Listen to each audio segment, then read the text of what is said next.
ব্যবসা বাণিজ্যের বিশ্লেষণ নিয়ে ডিবিসি নিউজের নিয়মিত আয়োজন ইসলামিক ব্যাংক টালি খাতায় স্বাগত জানাচ্ছি। আপনাদের সাথে আছে আমি রিফাত নোভা। দীর্ঘদিন ধরে বাংলাদেশের পুঁজি বাজারে চলছে অনিয়ম, দুর্নীতি আর বিনিয়োগ সন্ত্রাস। নিয়ন্ত্রক সংস্থার ব্যর্থতা, রাজনৈতিক স্বার্থ হাসিল, ইনসাইডার ট্রেডিং এবং বাজার কারসাজির কারণে সাধারণ বিনিয়োগকারীদের আস্থা হারিয়ে গেছে। আর বাজার হয়ে উঠেছে প্রভাবশালী গোষ্ঠীর খেলার মাঠ। আজকে আলোচনা করব কেন পুঁজিবাজার এমন অবস্থায় পৌঁছেছে, কিভাবে এই অনিয়ম দুর্নীতির চক্র ভাঙা সম্ভব। আলোচনার বিষয় তাই আমরা আজ ঠিক করেছি ডাকাতদের আড্ডা কেন পুঁজিবাজারে। আলোচনা করতে আমাদের সাথে অনলাইনে যুক্ত আছেন ঢাকা স্টক এক্সচেঞ্জ লিমিটেডের সাবেক সিনিয়র সহ সভাপতি আহমেদ রশিদ লালী এবং আমাদের সাথে আজকে আরও আছেন পুঁজিবাজার বিশ্লেষক তুহিন রেজা। আপনাদের দুজনকেই স্বাগত জানাচ্ছি আমাদের আজকের আলোচনায়। শুরুতেই আমি একটু জনাব লালী আপনার কাছে একটু চলে যেতে চাচ্ছি।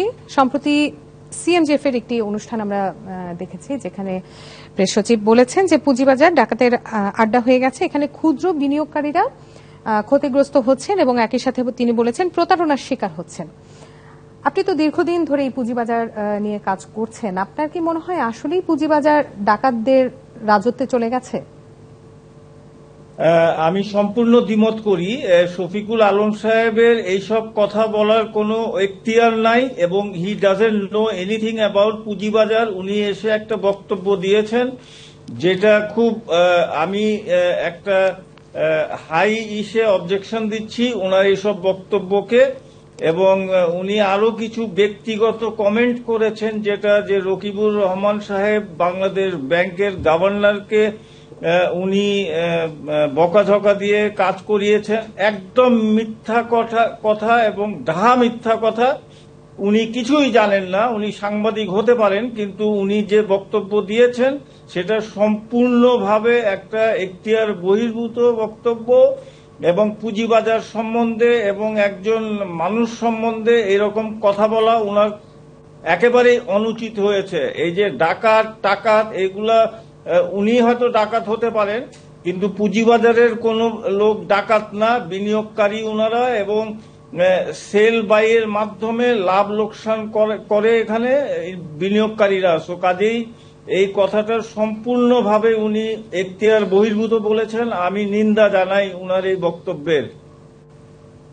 জি জনাব লালী, এই বিষয়ে আপনার বক্তব্য আমরা শুনলাম। এ পর্যায়ে আমি একটু তুহিন রেজা আপনার কাছে একটু যেতে চাচ্ছি।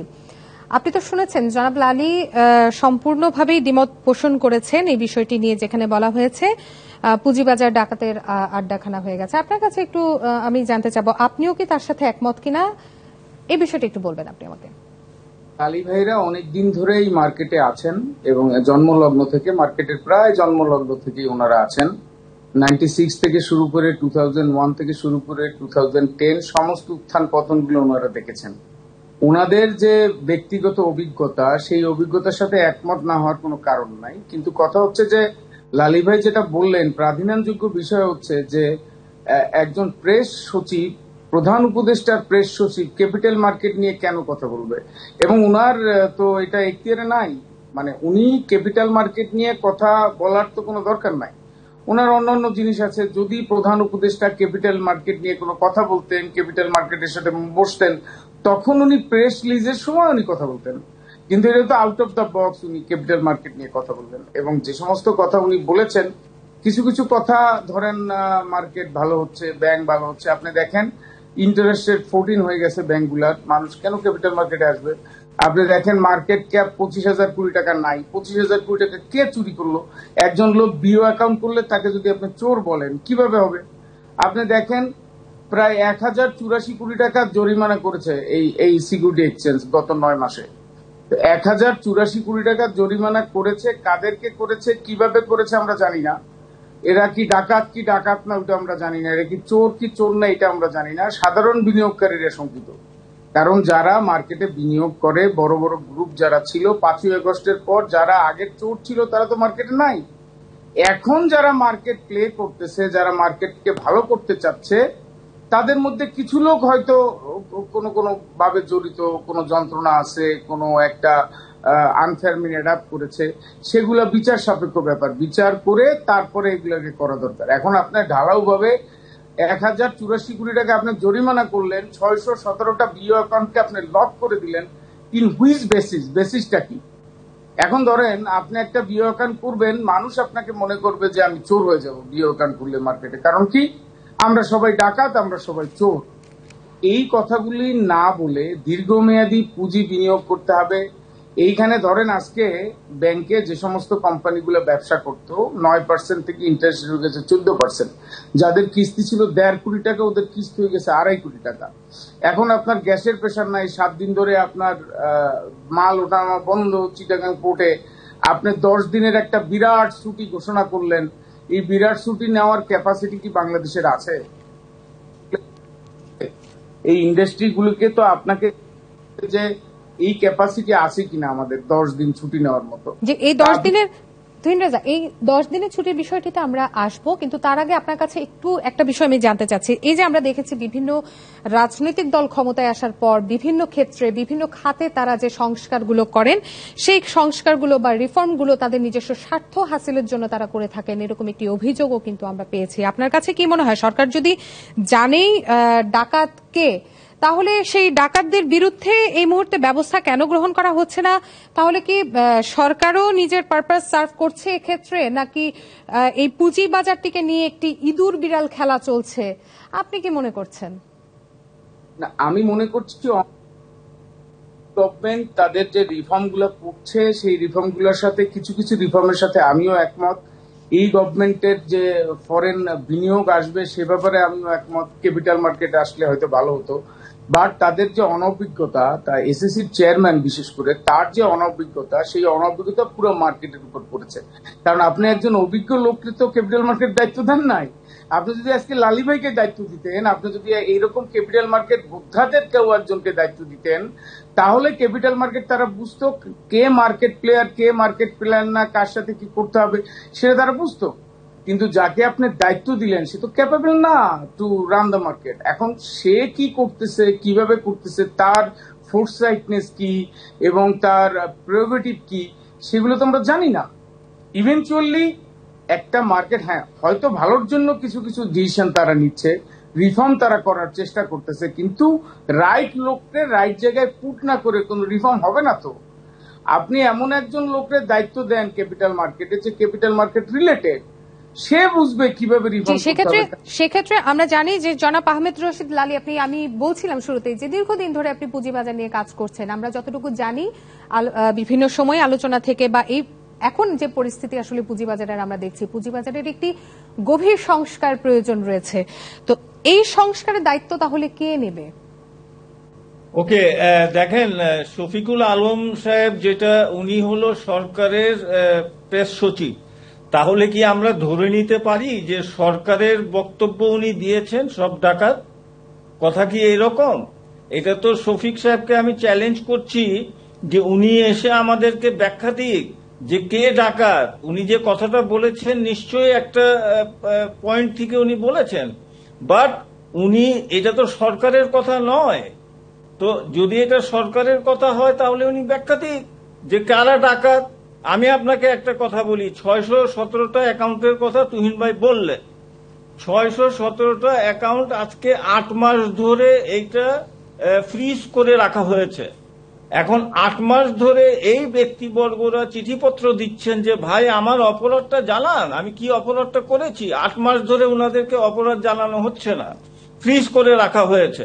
তো এখন আপনি ফ্রিজ করছেন, হয় তাকে শোকজ করেন, তাকে জানান এই অপরাধে আপনি অপরাধী। তা না হইলে 8 মাস ধরে এই যে আনডেমোক্রেটিক, আনকনস্টিটিউশনাল ভাবে তারা অ্যাকাউন্টগুলো ফ্রিজ করে রেখেছে। না, এটার সাথে অনেক কিছু ইনভলভ, আপনাকে বুঝতে হবে। আজকে বাজারের এই কনফিডেন্স ঘাটতির কারণ হলো যে এই যে অ্যাকাউন্টগুলো ফ্রিজ করে রাখা হয়েছে, বড় বিনিয়োগকারীরা সাইডলাইনে চলে গেছে যে বাবা আমার কোন দিন অ্যাকাউন্ট ফ্রিজ হয়ে যায়, সো বাবা এর থেকে বাইরে থাকো। ওনারা বাজারে অ্যাক্টিভ নয়। আজকে 250 কোটি, আজকে তো 247 কোটি টাকা ট্রেড হয়েছে। কারণ কি? এই বাজারে 247 কোটি টাকা ট্রেডের বাজার নয়। তো এই যে অবস্থা, বড় বিনিয়োগকারীরা তাদের বিনিয়োগ নিয়ে সরে গেছেন এই কনফিডেন্স ঘাটতির জন্য। এটা নট অনলি 617টা account, this is a message SEC is giving যে সাবধান, আমি 2 লাখ শেয়ার কিনলাম, কিনে আমি বেচিও নাই, সেই শেয়ারটা আমি স্ট্র্যাটেজিক ইনভেস্ট করলাম 2% শেয়ার কিনে, যে আমি হয়তো পরবর্তীতে এই কোম্পানির ডাইরেক্টর হব। সে বিক্রিও করে নাই, তার হাতে শেয়ার এখনো আছে, যেভাবে কিনেছে সেইভাবেই আছে। উনাকে 1 লাখ টাকা ফাইন করে দিলেন। আরে ভাই, what is the criteria of fine? এই যে তুহিন ভাই বললেন 1084 কোটি টাকা ফাইন করেছেন, ভাই হোয়াট ইজ ইউর ক্রাইটেরিয়া? আমাদের জানতে হবে।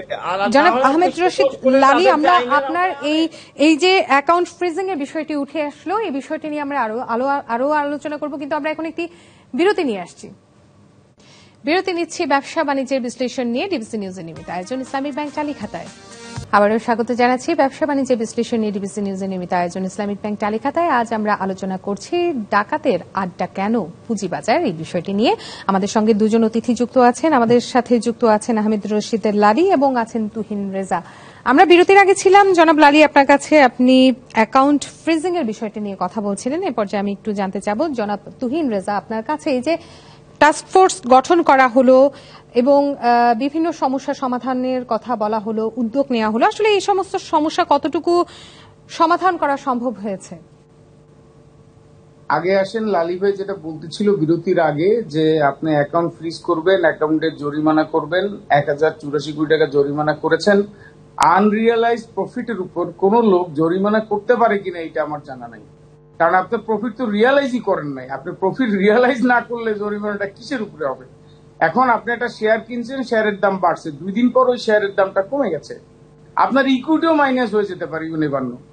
এইরকম একটা পরিস্থিতিতে আনরিয়ালাইজ প্রফিটের উপর যারা কি বলে জরিমানা করে, অর্থদণ্ড করে, তাদের দিয়ে আপনি কি আশা করতে পারেন ক্যাপিটাল মার্কেটে? কিসের টাস্কফোর্স আর কিসের চেয়ারম্যান, কিসের ক্যাপিটাল মার্কেট?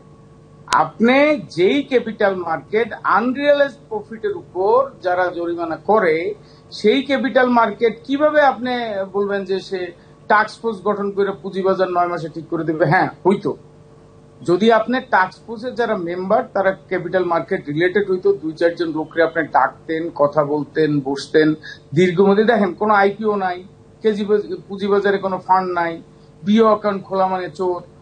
এখন যে ধরেন গত 9 মাসে মার্কেট ক্যাপ কমে 25,000 কোটি টাকা এখান থেকে চলে গেছে, এই টাকাটা কে চুরি করছে? তাইলে এখন তো আপনার ওনারা যে বলে যে মার্কেট ক্যাপ কমে গেলেই এখান থেকে টাকা চুরি হয়, ক্যাপিটাল মার্কেটে টাকা বের হয়ে গেছে। তাইলে গত আগস্ট মাস থেকে শুরু করে গত 9 মাসে 25,000 কোটি টাকা মার্কেট ক্যাপ কমছে, এই টাকাটা কোথায়? তাহলে চেয়ারম্যান সেটা জবাব দিবে না? আপনি যদি চোর বলেন একজন লোককে, সে চোর, আচ্ছা তারা আইডেন্টিফাইড চোর হইতে হবে, তো তাকে তো প্রুভ করতে হবে। এই যে লালী ভাই বললেন যে মানুষজন চিঠি দিচ্ছে, ভাই কেন আমার অ্যাকাউন্ট ফ্রিজ করে রাখছো, তার জবাব দাও। জবাব নাই।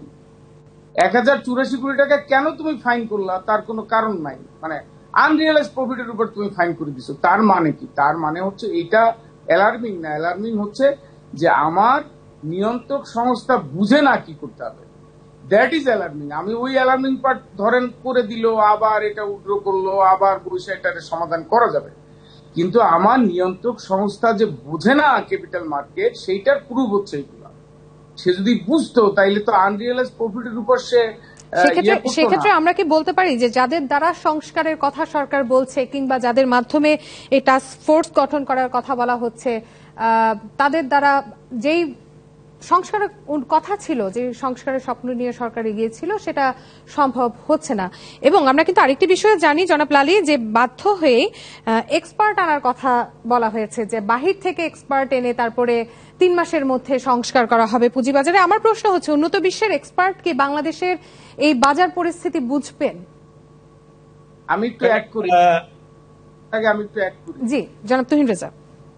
আমি একটু অ্যাড করি লালী ভাই বলার আগে। বিদেশ থেকে বাংলাদেশে পুঁজিবাজার বিশেষজ্ঞ আনার মতো হাস্যকর আর কোনো বিষয় নাই, কারণ বাংলাদেশ কোনো মার্কেটের সাথে কিন্তু জড়িত না, ইভেন কোনো লিঙ্ক নাই। আমাদের পুঁজিবাজার একেবারেই নিজস্ব বাংলাদেশের ইকুইটি দিয়ে তৈরি। এই পুঁজিবাজারের সাথে বাইরের পুঁজিবাজারের কোনো মিল নাই। এখন বাইরের পুঁজিবাজারে একটা লোক, একটা মাল্টিন্যাশনাল কোম্পানি বাংলাদেশে যেভাবে বিজনেস করে, সেইটা ধরে যদি উনি পুঁজিবাজার বিশ্লেষণ করেন, তাহলে 2-3টা কোম্পানি থাকবে আর সব জি জনাব তুহিন রেজা, আপনার কথা শুনলাম। আমি এই বিষয়টা একটু জনাব লালির কাছ থেকে শুনে আসি। জনাব লালি, আপনি কি বলছেন এই বিষয়টা নিয়ে? আমি তুহিন ভাই যা বললেন সম্পূর্ণ একমত পোষণ করে আমি বলি এই কথাটাই আমি সম্মানিত ফাইন্যান্স অ্যাডভাইজারের অ্যাসিস্ট্যান্ট সাহেবকে বলেছি যে আপনার 9 মাসে টাস্ক ফোর্স ডেলিভার করতে পারে নাই।